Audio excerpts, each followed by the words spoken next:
This conference will now be recorded.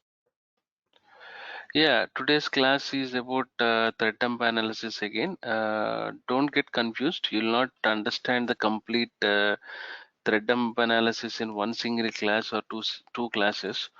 So before you step into this thread dump analysis, right, you need to have some understanding on some basic understanding of core Java concepts. Because the reason is when you want to analyze all the thread dump analysis, right, you need to understand the Java virtual machine overview and the Java and middleware software interactions with respect to different concept components, different areas that are available inside JVM. And also, when you talk about this thread dump analysis, right, you also need to understand about how thread pool works in Java. If you remember from the performance point of view, right? So every time you see some performance issues, so this you most of the times I have seen people increasing the thread pool, which will accommodate where the application server will accommodate more number of threads to execute the tasks. So again, it is not always increasing the thread pool will not help us to fix the performance. I'm sorry. So you need to understand what is JVM thread dump, and most importantly, you need to understand few basics like what is thread in Java, what is multi-threading, and what is a deadlock. What is that exactly? Every performance engineer will do by taking multiple thread dumps, and what are all the different states? The states, right? The states of a thread are very important to understand what each and what each individual thread is doing at what point of time. What exactly is it executing? What task it is doing at that particular point of time? So at what time it is completing the execution, or how it is picking up a new task from the queue, and how it is executing it. So you need to understand all the different thread states like new, running, blocked, waiting, and timed waiting, and the last state of a thread is terminated. There is also a concept in thread dump analysis which is called the thread life cycle of a thread. So like how a thread is created, when it goes to running state, when it goes to blocked state, when it is waiting, and when is timed waiting, and how it is terminated. So before I start, whatever the thread problems that I'm showing, I'm sharing it on the screen. These are all different issues that you see. So I'll tell you one single answer for thread dump analysis. If the question is when do you take a thread dump, okay, or what is the reason for you to take a thread dump? So the only answer is if you see any kind of slowness, any kind of degradation, or any kind of stopping point, right? If the app server is going down, or if the web server is going down, or if database server is going down, or if you are getting a feedback from the real-time users saying that we are not able to access the application at after 12 o'clock in the night, or we are getting some still getting the response, we are getting some it is taking 8 to 9 seconds of time to load the page, or you are seeing some HTTP errors like internal server error, or page not found, server not found, or if you think that all of a sudden you are accessing the application and it is saying that access denied. And anytime you see when you are testing an application with high load or minimal load, or if you're doing some gradual increase of load testing, concurrency testing, simultaneous testing, you always tend to keep an eye on the CPU utilizations, like how the CPU is utilized, or how the memory is utilized, how the disk is utilized. And you also monitor the network metrics. You keep an eye on all of the different metrics that are available across the infrastructure when you do this load test. And anytime you see the CPU spinning or some abnormal numbers with respect to memory or disk, you take a thread dump. And anytime if you have a high GC pause time, or if you think that GC is not happening, the memory is not freed up, the slow performance, and obviously hung threads. When you take the thread dump analysis, only when you take this thread dump for multiple times during the load test, you will know the state of each thread, what each thread is doing, right? And again, application goes down, application not available, server struck, app crashing server, app server hangs. These are all nothing but application is not responding. It means that the application is not behaving as expected, right? So there are few scenarios where you will see lot of timeout errors. It means that if you take, for example, if you take I don't know how many of you are aware of IRCTC, which is an Indian Railways online booking ticketing system. So most of the times people try to book a ticket at 10 o'clock and 11 o'clock for Tatkal, which is an immediate ticket facilitation. So what they do is at that point of time, uh, the application will have a peak usage. It will have a high user base, and when you try to select your seat, date of travel, type of class, and when you give your card details, and when you click on make payment, you see a message saying that uh, please do not click on back or refresh button, your payment is being processed. But what happens is, even till date, okay, even today, this ticketing system site has been created some 12 years or 15 years ago. It is started from 2006, 2005. Okay, so from the last, this is the second generation which came up with the IRCT second generation, which is there in live now, which came up with so many performance improvements. Even today, when you click on make payment, you see a message, please do not click on back or refresh button, your payment is being processed. And after some time, you get a message saying that we cannot book your ticket, but the amount from your respective bank account will be deducted, and you see a message saying that your amount will be credited into your respective account within the next 7 working days, which is a very big performance issue. Okay, and that is a very frequently used application with high number of users with high concurrency, which is used from different locations across India, using different machine configurations, different bandwidth, different browsers, different operating systems. But irrespective of anything that you use, the application will not respond. Even if you're trying to book a ticket from 200 Mbps or 1 Gbps internet speed with i7 machine or a MacBook using Safari browser, you cannot book a ticket at some point of time.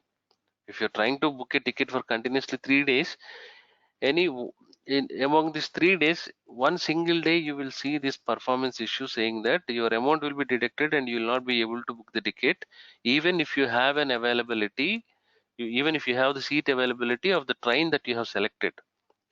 So this is a very big performance issue, and the reason why it is not that they are not able to meet the SLAs, or they are not able to meet the performance numbers. It is like it is a government project, and the budget of that on that application with respect to infrastructure and capacity planning is minimal.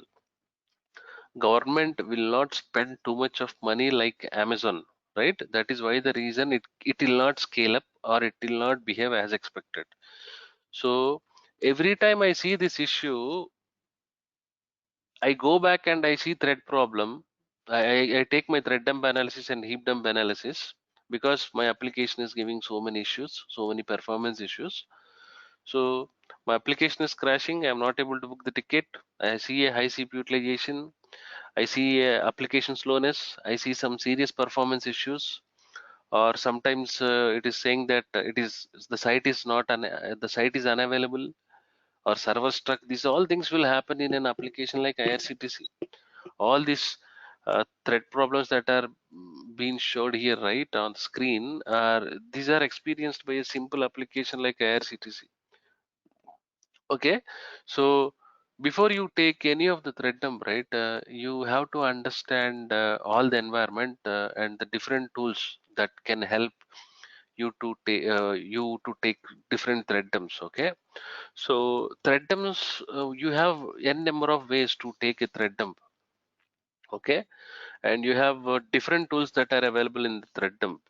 So I'll show you everything on in real time. I'll show you how to take a thread dump, how to analyze that, how to read the thread dump. Don't worry about that.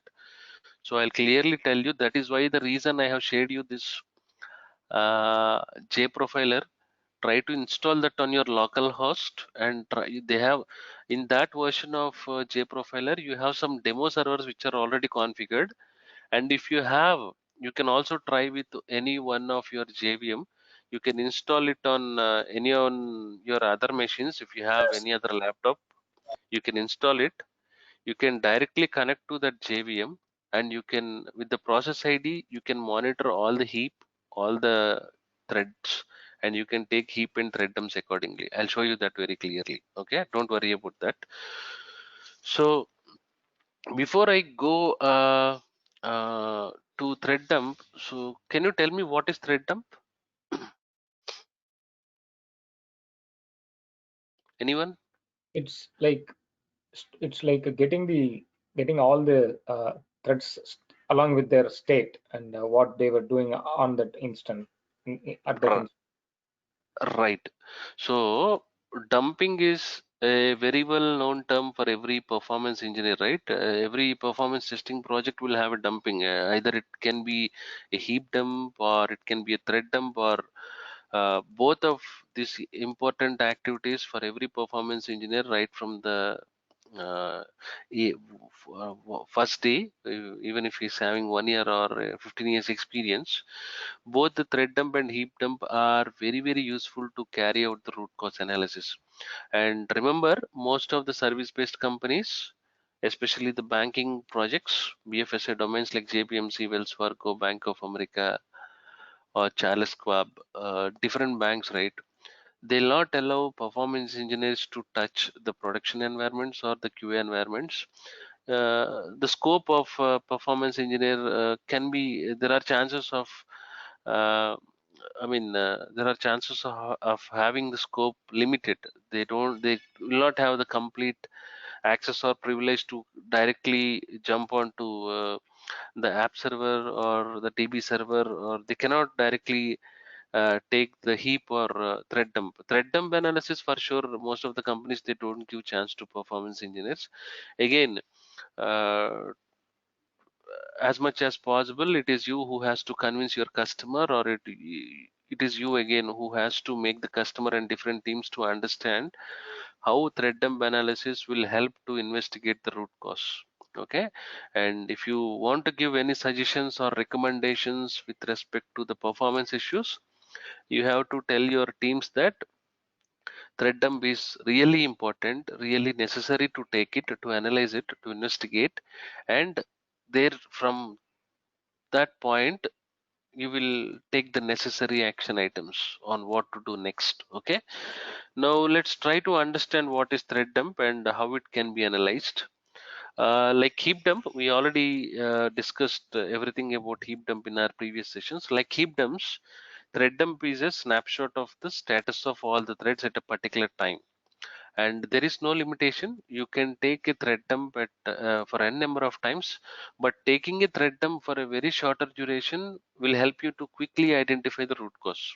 Okay, so these thread dumps, what it will do is they'll collect the complete information of all the threads to diagnose CPU spikes, deadlocks, poor response times, memory leaks, memory problems, and slow response times, unresponsive applications, and other system problems.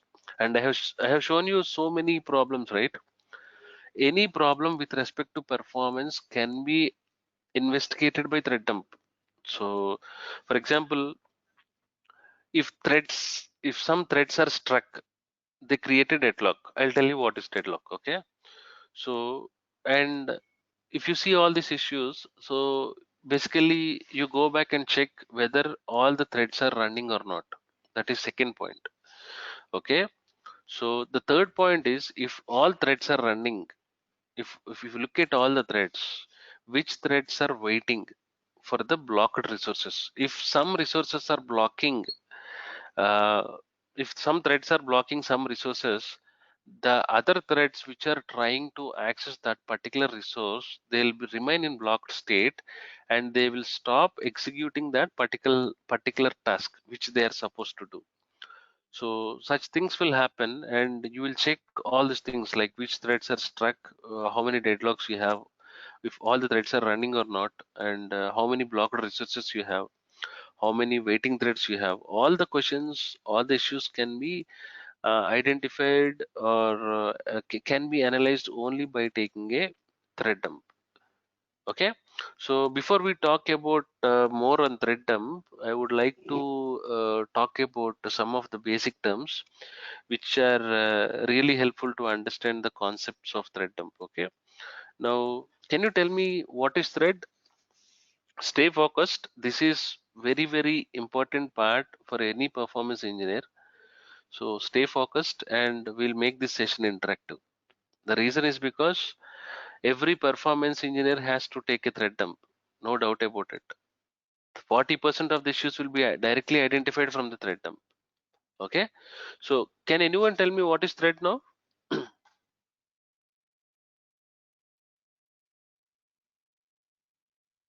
A thread is like a small piece of code in a big program or big application. Yes. So basically, a thread will have a series of statements that can be processed, or that will be executed in parallel in the same program to achieve something called concurrency. Okay. That is why the reason Java also came up with multi-threading. Multi-threading means it will have too many threads will be performing same tasks or different tasks at the same point of time or at a different point of time, right?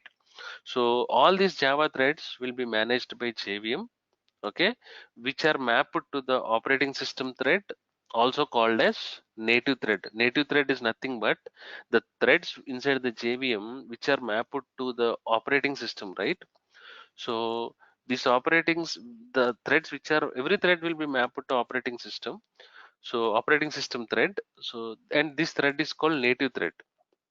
And each thread will have a unique identifier, name, thread ID, category, and some of the basic features of thread are like,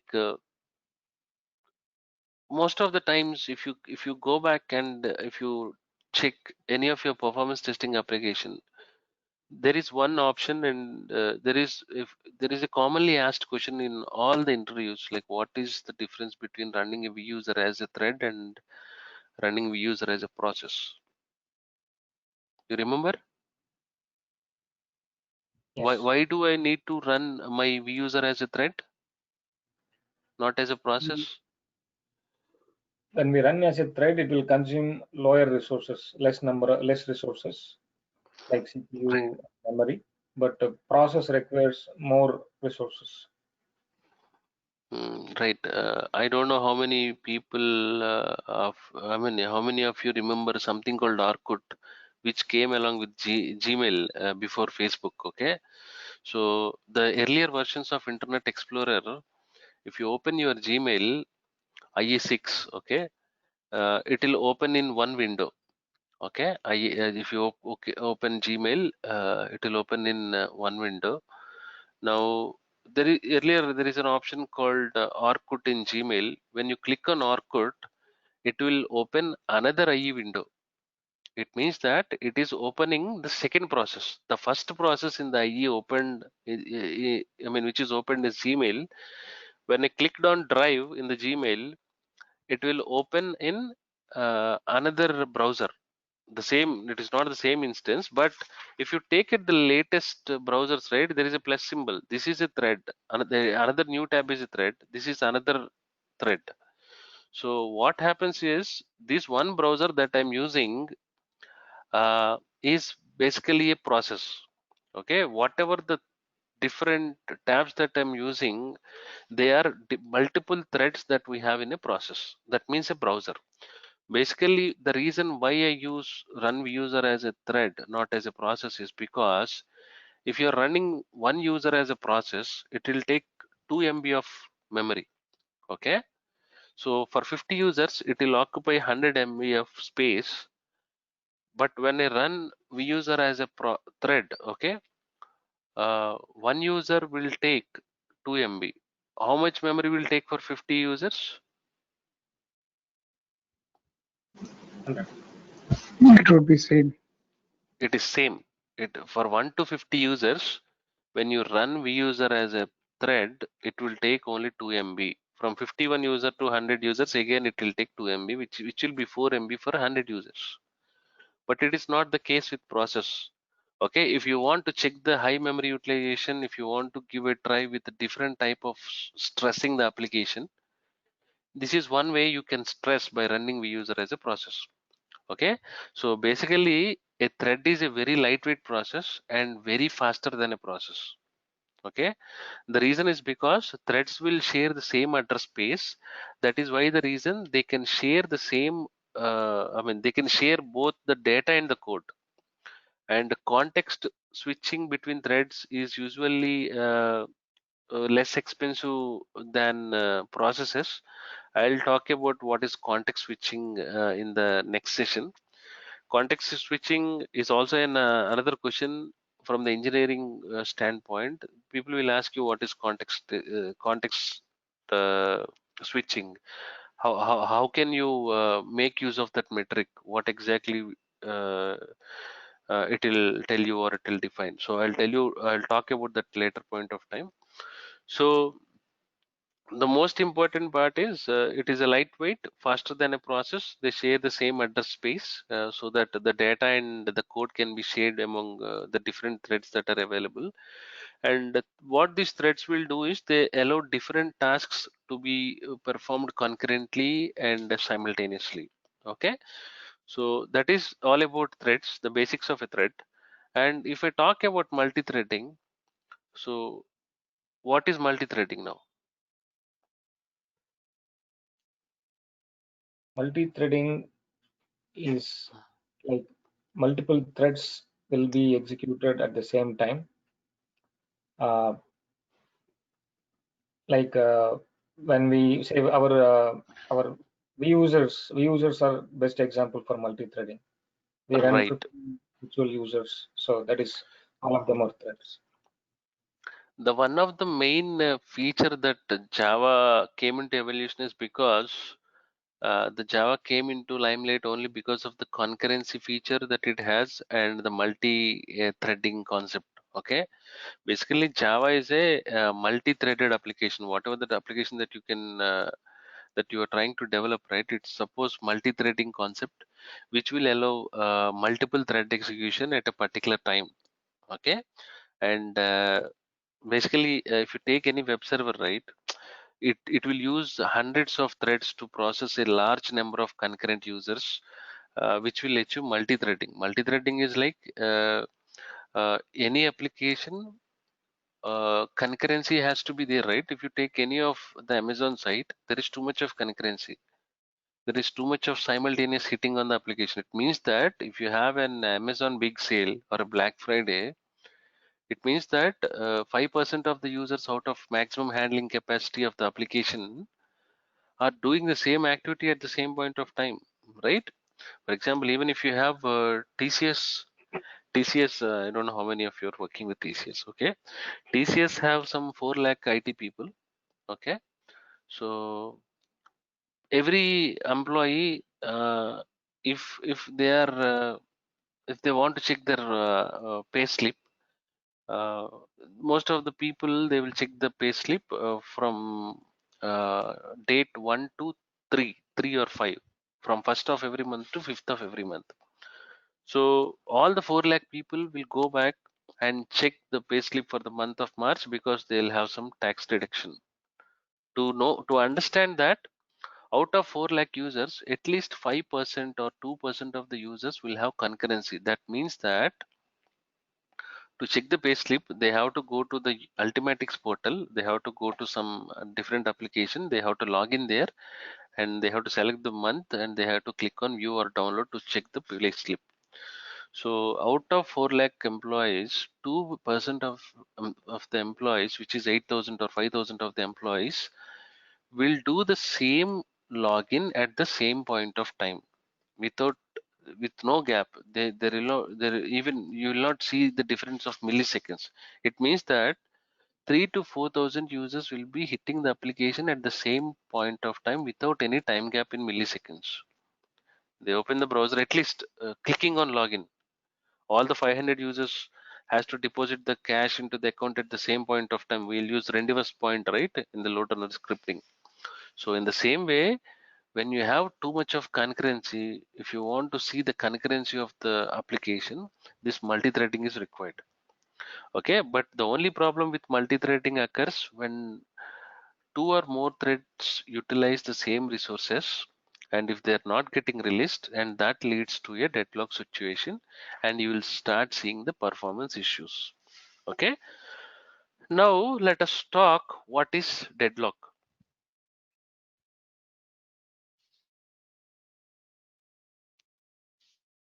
Deadlock is like one thread is waiting for the resource to be released by the other thread, but that thread is not releasing that resource. So that would Right. be. Yeah, if you take a scenario, thread A is holding a resource X, okay, and thread A needs resource Y, which is blocked by thread B. Simple.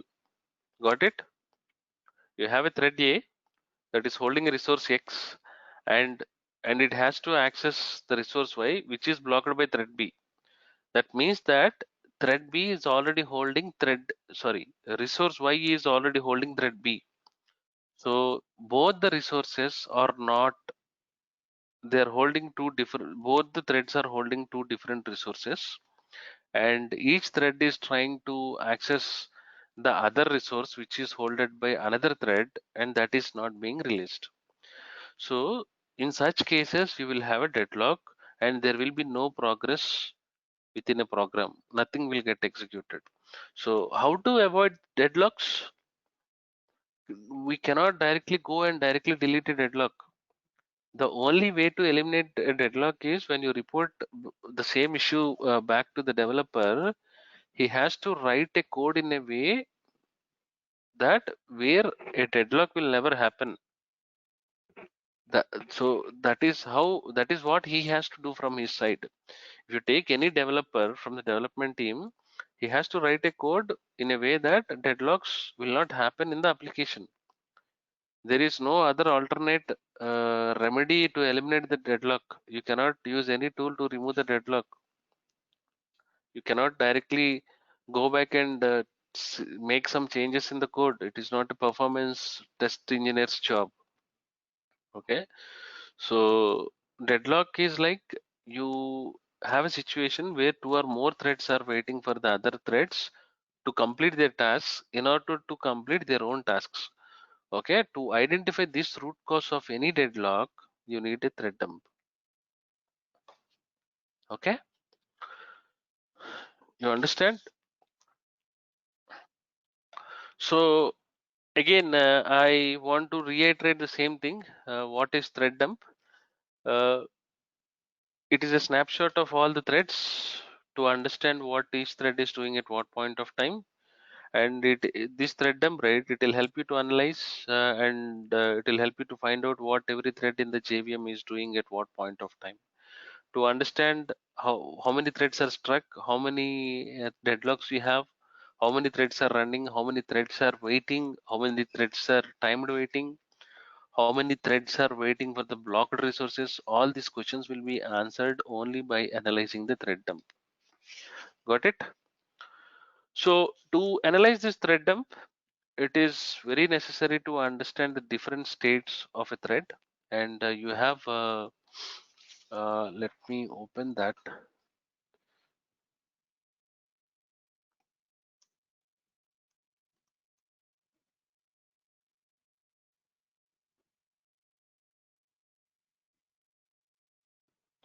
You will have multiple images. Don't worry about that. So you can basically access any image, but let us go with a simple diagram.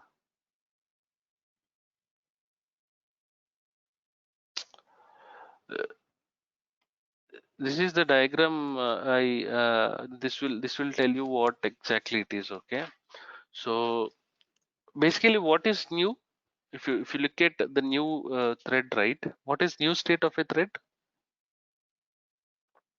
It was just created at that time, like Okay. So this is the initial state of the thread.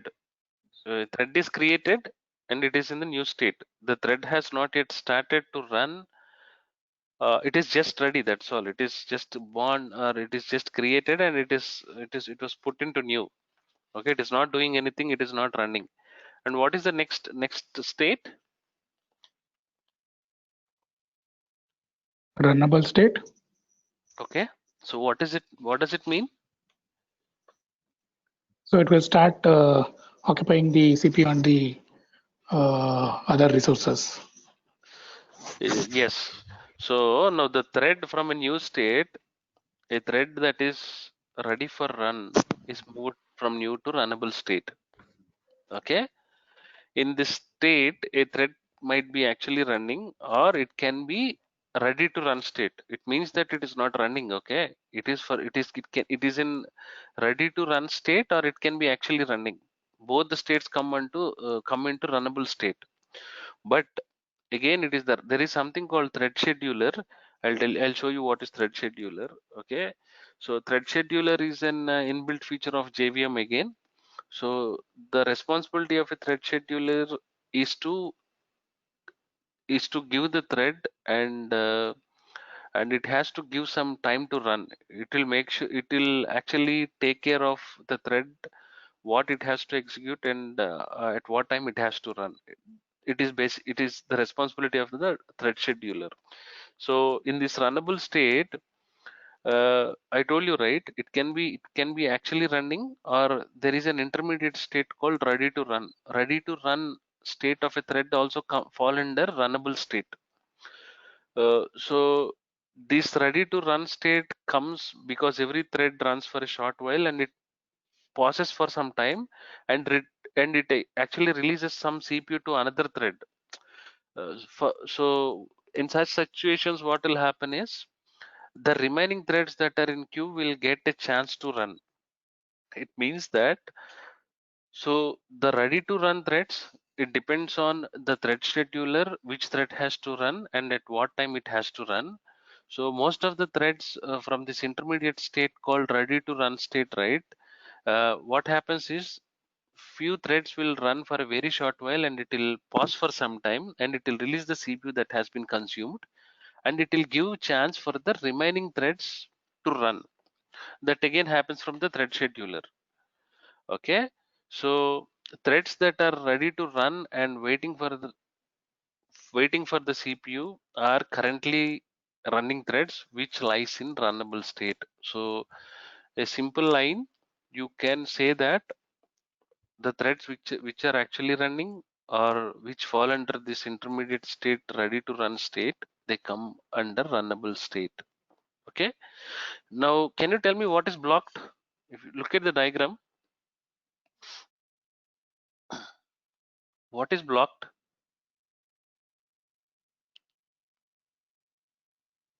it's related to that locking, like one resource is locked by other thread, and this is waiting for that resource to be released. But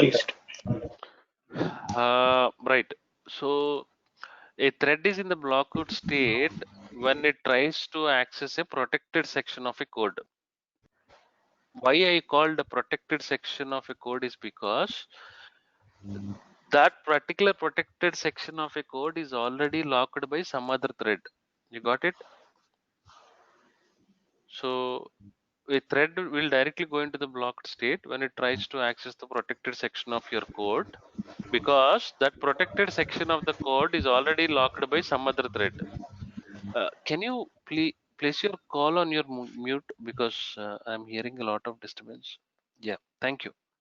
So when this protected section is unlocked, right, again the thread scheduler picks this blocked thread and it will move to runnable state. Okay, when you will see the protected section unlocked, the other thread which has been locked, right, that has to release that particular resource which is actually which is trying to access by another thread. So when this particular protected section is unlocked, the thread scheduler picks this blocked thread and it will move to the runnable state. So in thread dump analysis, the most important states that has to be investigated is blocked state. Okay, blocked state will give you so many deadlocks. That is why the reason when you take the thread dump, the first metric that you see is the first state that you look at is the blocked state. You need to analyze which threads are in blocked state and you need to understand for what reason they are blocked. Okay, so if a thread is blocked, right, it cannot execute, it cannot continue its execution, and it cannot be moved to runnable state. Any thread in this blocked state will not consume any CPU. The reason why you have to remember this point is because, sir, I have seen a high CPU utilization. I am now checking for the blocked threads, right? Any thread which is there in the blocked state will not consume any CPU. If that is not consuming CPU, you should not see the high CPU utilization, right? So if by any chance, if you notice that some of the blocked threads are consuming CPU, that is a very big bottleneck. For example, if you take a real life example, right? If you are going for a job interview, okay, you woke up early in the morning and you got ready, and you just came out and you're searching for your bike. So then you realized that your friend has already taken your bike. Okay, so here what is blocked? You'll not be able to. You are blocked. You are in blocked state. Got it? So explaining it in technical terms, you are the thread one and your friend is the thread two, and the lock is the bike. That is why the reason thread one is blocked on the lock, that is nothing but bike. Got it? Because the thread two, your friend has already taken your bike, so he acquired the lock. That is why the thread one, it means you are blocked. You got it right? So blocked state is nothing but if you have thread one and thread two, you are trying to do something as a thread one, and thread two is already doing it, and he acquired a lock on that, and for that reason, for thread two acquiring that particular lock, the thread one is not able to continue further. The thread one is blocked. So this is nothing but the remaining thread is acquiring a lock, and the current thread is not able to execute or not able to move forward with the current executing task. So obviously the current thread will go to blocked state. Okay, so what is a waiting state here?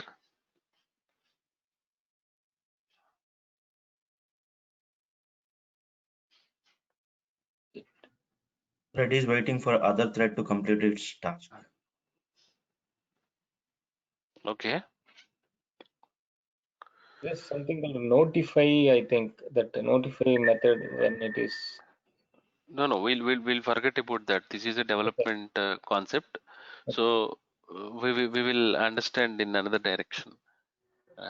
Yeah, when a thread is in waiting state, right, it means that the thread is waiting for the response from another thread, okay, to fulfill some conditions. If you look at the thread dump, right, you see waiting on condition. Did you ever see in the dump, if you look at any of the thread state, right, uh, you will see a thread with a thread ID called waiting, and it says that waiting on condition. Did you ever see that? Okay, let me show you when I show it to you with the JProfiler.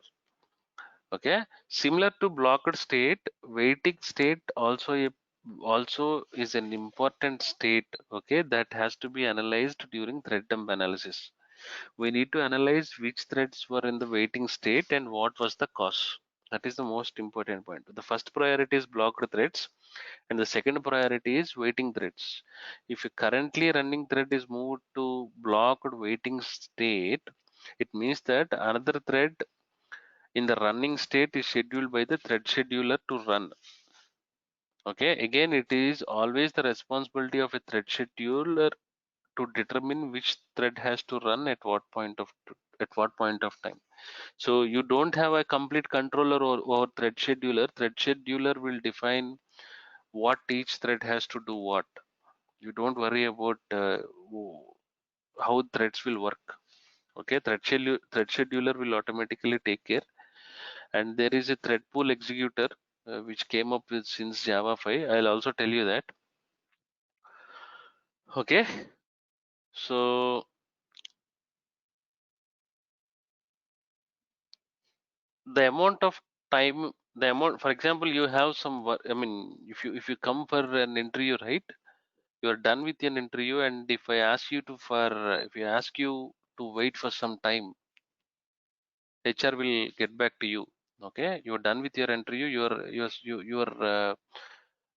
Your assumption was like I did the interview well and I got selected, and you did not get any feedback from the interview team, interview panel, or the respective HR from the company. So you can wait. The HR will get back to you. That is nothing but waiting. You don't know the time. You will keep waiting until and unless the HR gets back to you. I mean, you have to wait. Like he can call you in a day, or he can call you in a month, or he can call you in 2 weeks. That is nothing but waiting state. You don't know the timing, but you will keep on waiting. You will be stuck with waiting. Okay. Yeah, So it's a classic example. yep. So if you there is another timed waiting, right? If you go with timed waiting, what is timed waiting? It will wait for a particular time, which is given. There are some methods actually. Okay, there are some when it I mean a thread lies in this timed waiting state. Actually, when it calls different methods that we have, like there are some different methods, some important methods like wait, okay, or sleep, or join, or park. I'll tell you tomorrow what are that. So without a timeout parameter, they can park, or they can sleep for some time, or they can wait for some time, or they can join something. Okay, so a thread basically lies in this timed waiting state until the timeout is completed or until a notification is received. If you There will be some kind of notifications from a thread scheduler. If you get such notification, right, until and unless you get some notification from that, a thread will wait for some time. That is nothing but timed waiting. Okay, it will not have any timeout parameter. It has to wait for some time. It has to wait for longer time. It is not like that. There is something called uh, there are 4 different methods for this timed waiting. We'll talk more about that. Mostly I'll explain you when I show it to you in JProfiler. The park, the sleep, join, and wait. So if you see most of the threads, you will see a message. If you are taking a thread dump file, right, you will see a message saying that waiting on a condition. It can be a waiting, or it can be a timed waiting. Timed waiting is nothing but you will have some conditional wait. I don't know how you will set that conditional wait, but I should have one example. I'll tell you that. Okay. So timed waiting is nothing but how to explain you this one. Like for example, you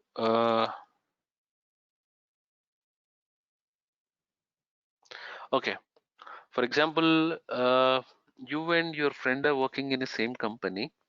Okay, so he requested you for a for a carpooling. So you go home and you wait outside for your friend to come. Okay, to pick him up, you will wait. You call him and he says that it will take 10 minutes. You can wait. So you have a call in the next 20 minutes. So you will wait for 10 minutes. He's still not coming. You wait. You waited for 5 minutes. He's still not coming, and you waited for another 5 minutes. Still not coming. You have only 10 minutes left for your call. So you waited for some time, and you moved from that place. That is nothing but timed waiting. Here, your if you are a thread 1 and if your friend is thread 2, okay, you will wait up to 10 minutes to release a lock from thread 2. If your friend is not releasing the lock, it means that if he's not coming out in 10 minutes, you start driving the car again. It means that the thread 2 will do its task. It is nothing but timed waiting. There will be some condition set for a specific amount of time, and if that based on that condition, it will wait for that particular amount of time. If that condition is satisfied, not satisfied, doesn't matter. After some time, whatever the time that you have defined, if you are not getting that response from the remaining thread, or if it is not releasing that particular lock, you will start moving and you will continue to do your work. You understood? So the last state is terminated. Terminated is nothing but the thread will terminate when it completes its tasks, or when it completes its job. Okay, when has been completely executed, it will get terminated by releasing the CPU and memory. Okay, when basically a thread will terminate when the code of the thread has entirely executed by a program, or when it completes the activity which is supposed to which it has to perform. When both the things are satisfied, right, the thread will automatically terminate it. And there are another basics of thread types, right? You have two types of threads. Do you know what are they?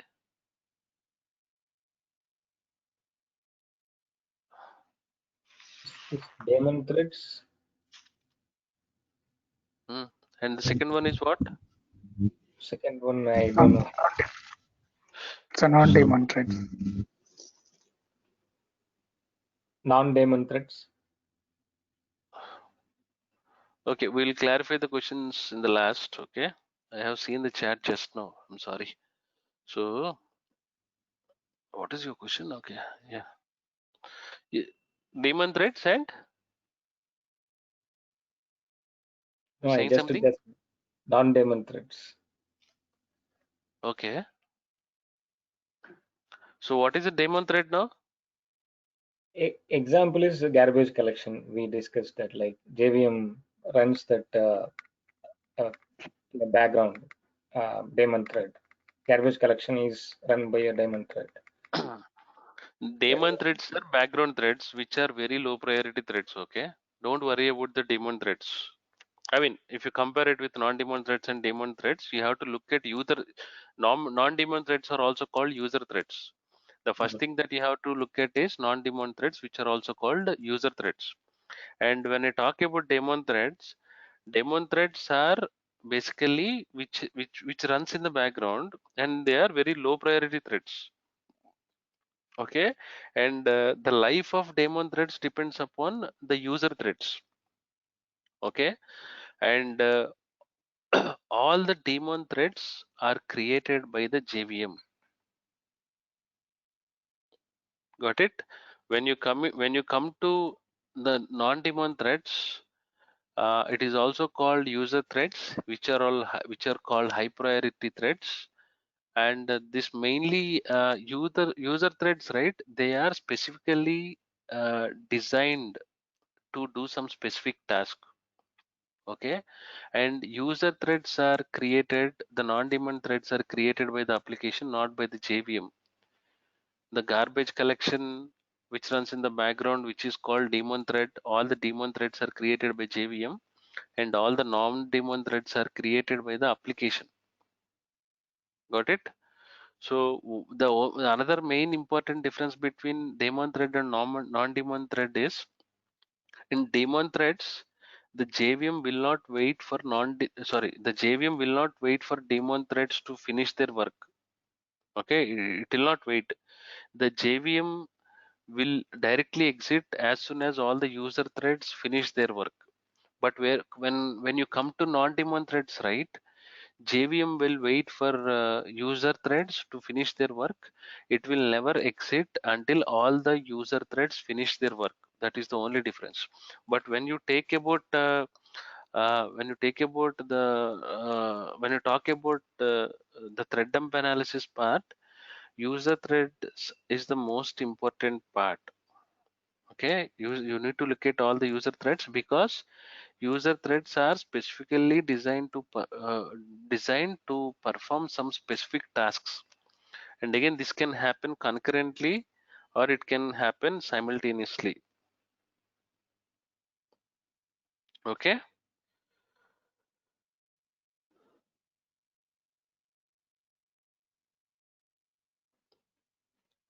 And I told you about different threads, right? I mean, not threads, different ways of thread dump generation last time in the previous class.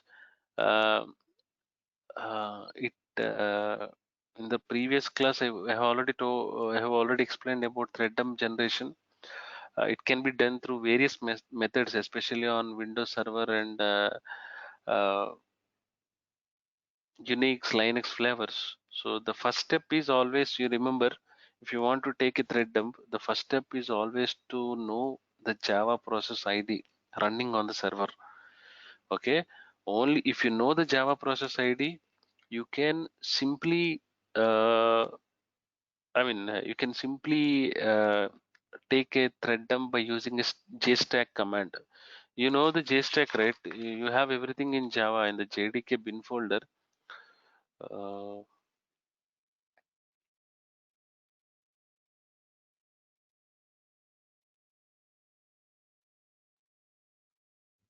so you have lot of different tools that are available, like JStack.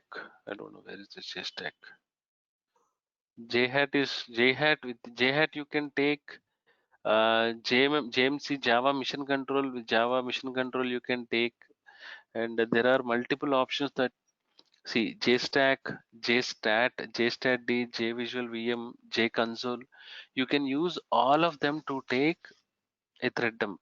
Okay, by just knowing the process ID, it will be easy for you to take any of uh, the thread dump.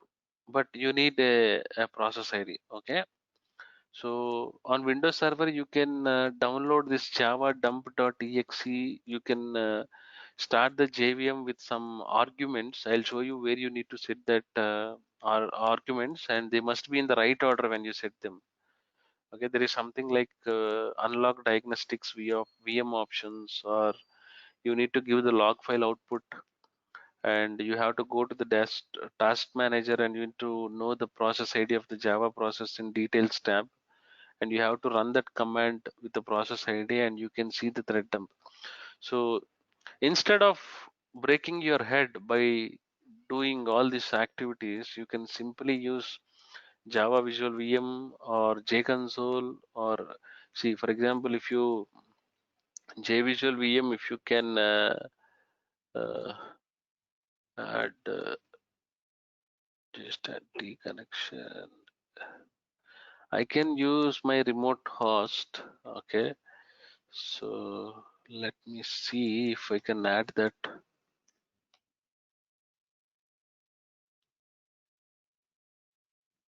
This is my machine. Okay, this is my Windows machine where my WebLogic is Okay, installed in the application. Yes, please.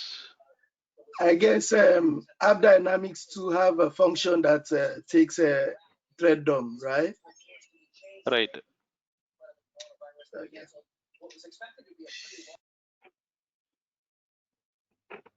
Okay, I don't know the port name. So, if or I mean, see, uh, earlier, right? We used to use all these different tools to take all the Java, heapdums, threadums, and all. Now, with all the APM solutions that we have in the market, right? You have everything actually. I mean, it will capture anything for you. You can directly go back and you can take heap snapshots at any point of time. Oh my God. Okay, if you go back here, it is not this one. See, if I go to new session, right, you can go to new server integration. You can directly add any of the application server that you have. See, it can be Glassfish, or it can be WebSphere any version, or it can be JBoss, or it can be WebLogic server. I have a 12C, not on this computer, on a remote computer I have. So I can add that.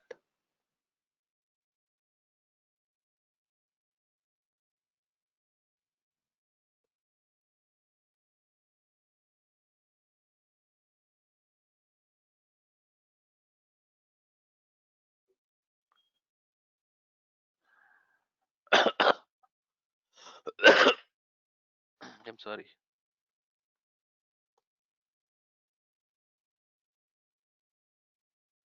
So this is how you give the address, and I don't have some directories and all, but this is how I'll show you tomorrow when I completely show it to you how to analyze thread dump and heap dump.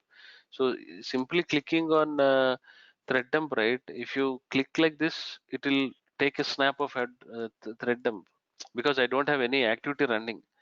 Taking a thread dump and heap dump is not a rocket science. You can go and see all the threads. See, the status is waiting here. You can see, go to the threads. You can go to thread dumps. If you click on if you double tap this one, it has to show you all the thread thing.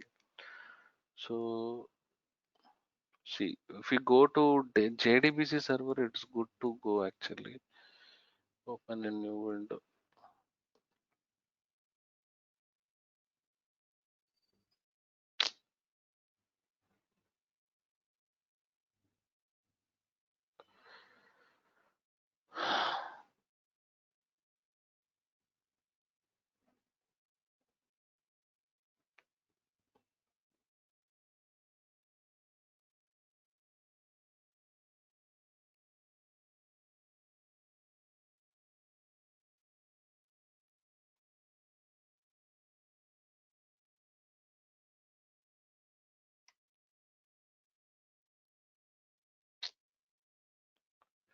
What happened to this one? I need to reinstall or something.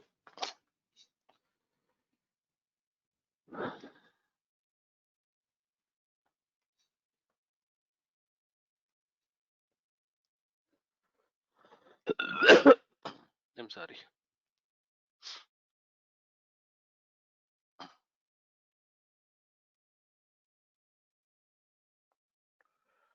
think the trial version has been expired. Let me see.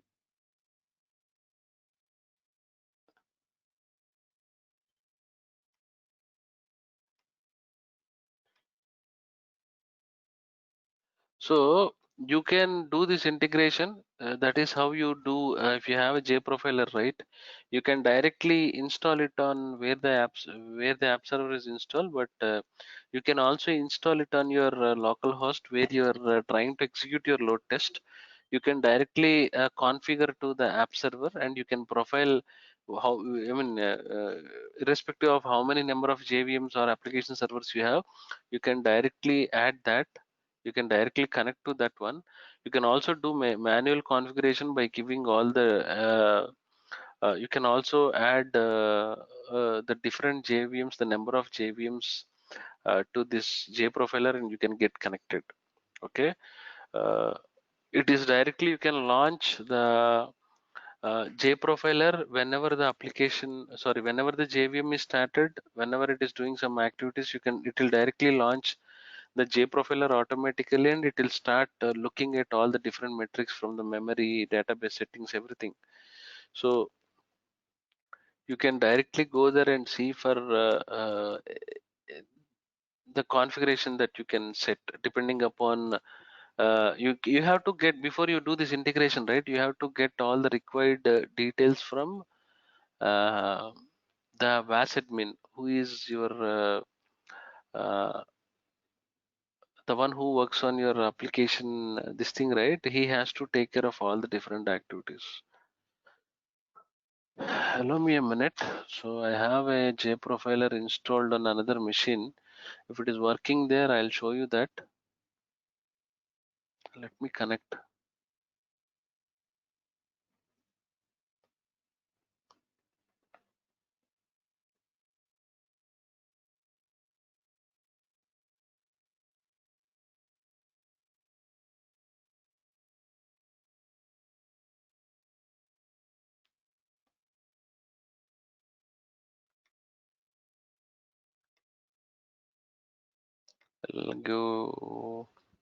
I'll give one last try.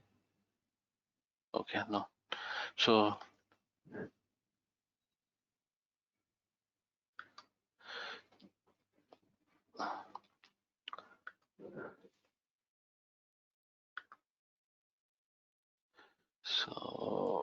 hang on.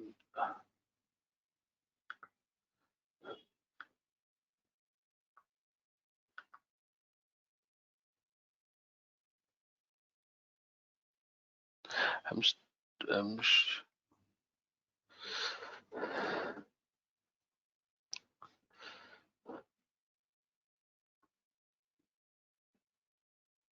Are you able to hear me now? Because I connected from two different machines. Yeah, Yes, let me show it to you.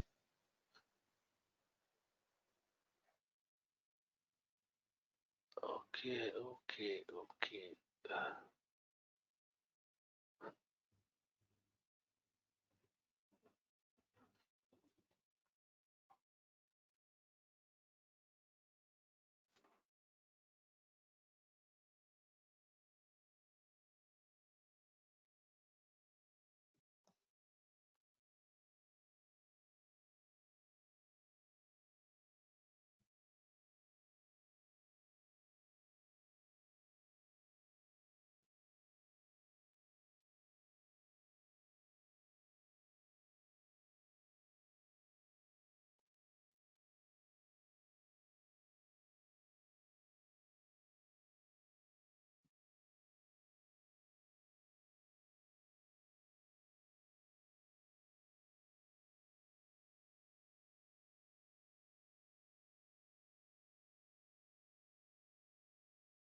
Can I make any one of you as an organizer, because I have to leave from one of the machine to show you that.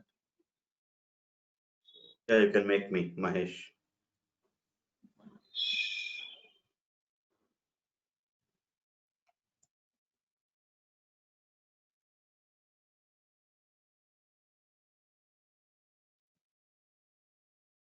Mahesh, you got the access, right? You're now the organizer.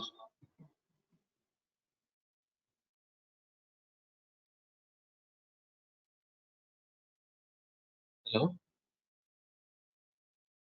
Okay. You're the organizer now, right? Yeah. Let me disconnect from this machine.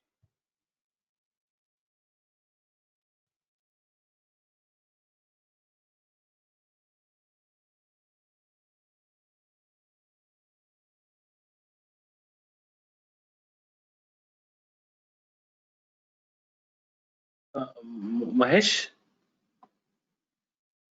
Okay. So, can you make me an organizer now? Mm. What is your name here?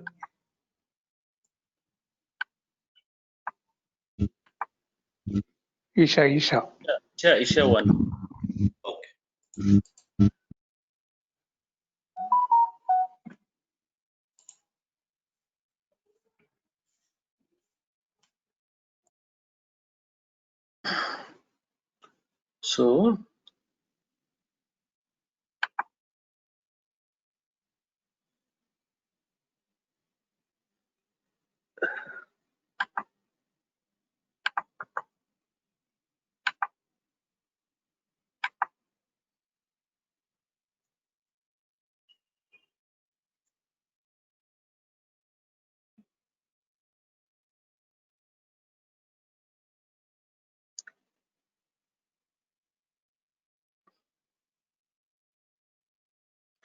So the license on that machine has been expired. So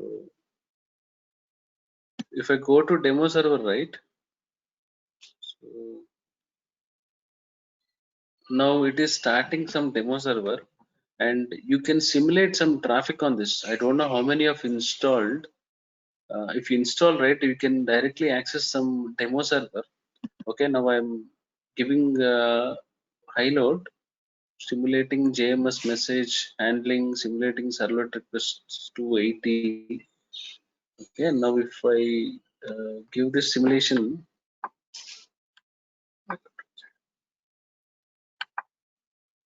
you will see all the different metrics here.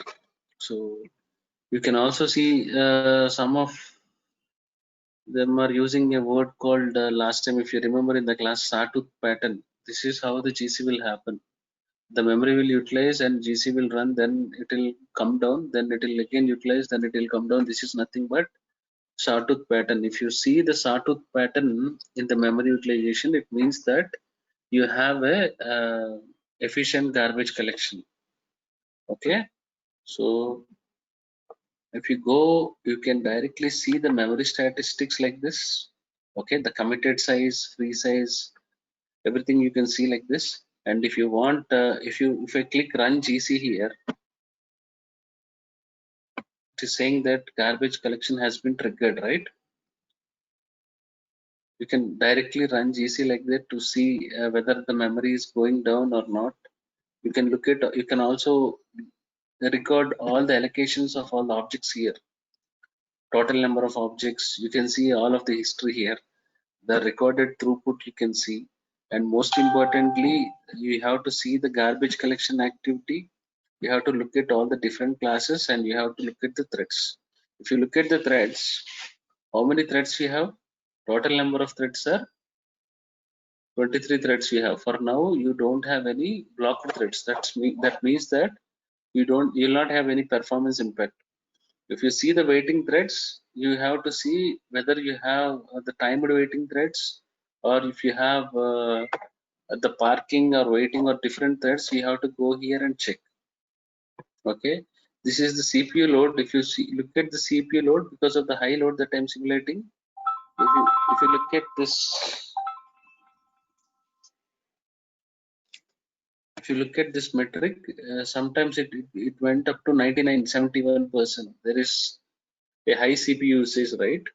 Then you can go and see the live memory of what different classes or packages it is taking high amount of memory, and you can you can take a snapshot of this one char which are taking 1747220 KB, and you can send a snapshot of this allocation tree to high memory utilizations of all the objects to the uh, development team. If we click on perform full GC on the soft references, you can select weak references. I told you the type of references, right? GC on weak, finalizer, these are all the different type of references types that we discussed in previous sessions. So you need not select all of them, but you can go and start playing with the different options that you have in the tool. It is now taking the snapshot of the heap dump, right? Now you will directly get a heap. This is the heap dump. Okay, it will clearly give you all the different allocations, classes, biggest objects. You can see like this. how much time that has been sent. You can go and check the graph of this one. You can also add objects to see how many references you have. If you go back and investigate, right, there is a separate tutorial for JProfiler. If I get some time, I'll teach you everything in JProfiler, how you have to investigate the heap dump, how you have to investigate the thread dump. Okay, this is a very simple method to take a heap dump. Okay, don't break your heads. There are many ways and different types, different tools that are available to take different heap dumps and thread dumps. Okay, this is a very simple way, and you can record your CPU data for all the different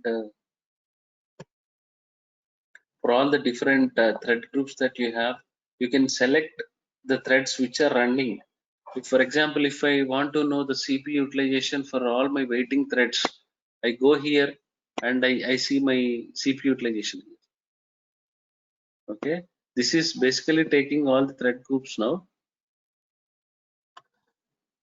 CPU is okay.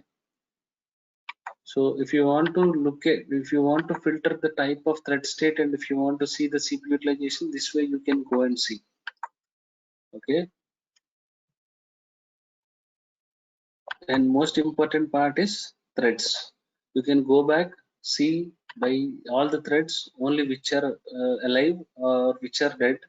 By looking at all the dead threads, it means that you will try to check if these threads are occupying some memory or eating some CPU, and you cross investigate to see if some threads are not being deleted from the CPU or something, and accordingly you take the necessary actions.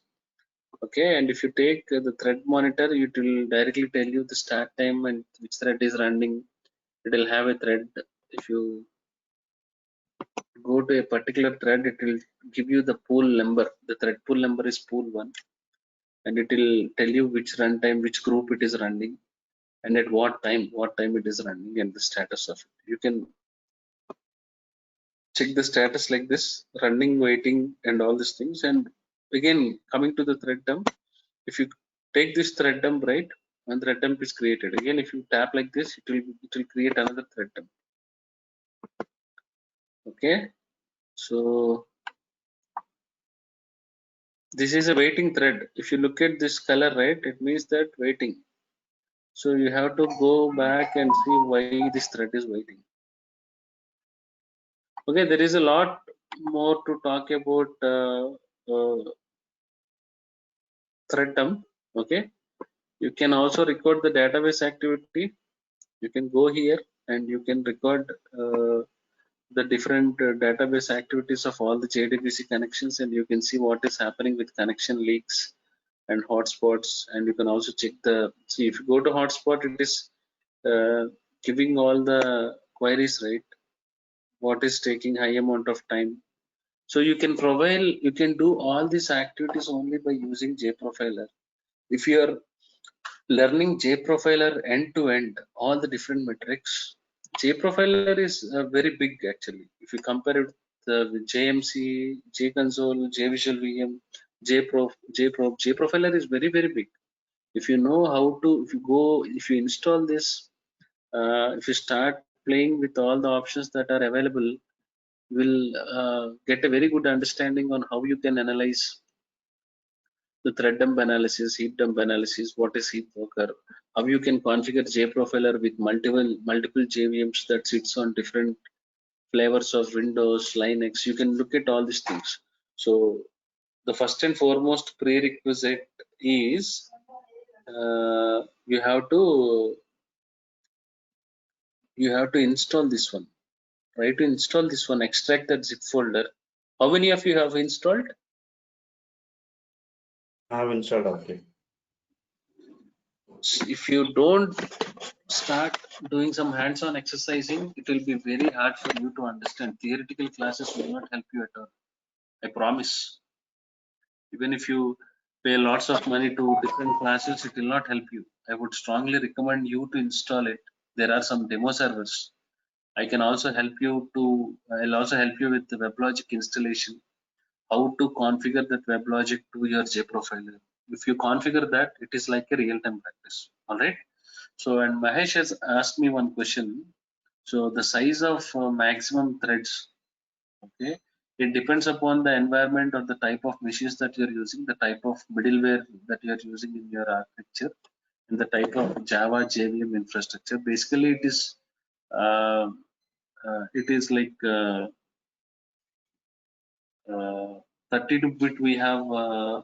It also depends upon the stack size, because stack size will hold the thread IDs of all the different threads we have, right? So depending upon the stack size that we give in the JVM, it will allocate that many number of threads into the JVM.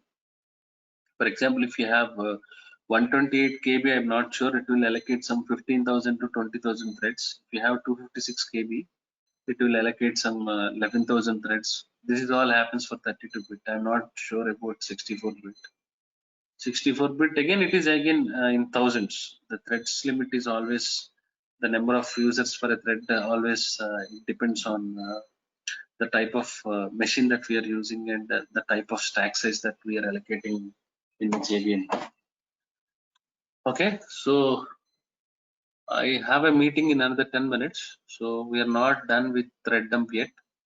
We'll talk about thread dump for another 2 sessions, because this is a very, very important concept. You also try to learn everything in parallel, so that I can clarify all your doubts, issues in these ongoing sessions. Okay. Even if you go back, if you wait for an week, and if you think that you can wait for a week and then you can check for the recorded video, I don't think so that will be efficient. You got all your information today, so I would recommend you to install it. Try installing WebLogic 12c generic version using YouTube help. Try to configure JProfiler with this one, and you can monitor all of them. Okay, I'll tell you how to analyze on the different ways to take a thread dump.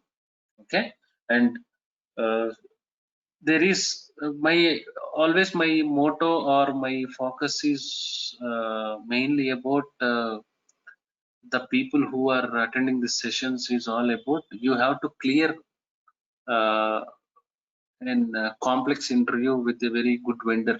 Like you should be able to clear a product based company which will give you some 6 rounds or 7 rounds of interview, which will continuously ask about all the different thread dump analysis techniques, or what are the major and minor complex bottlenecks that you have identified as part of your thread dump analysis.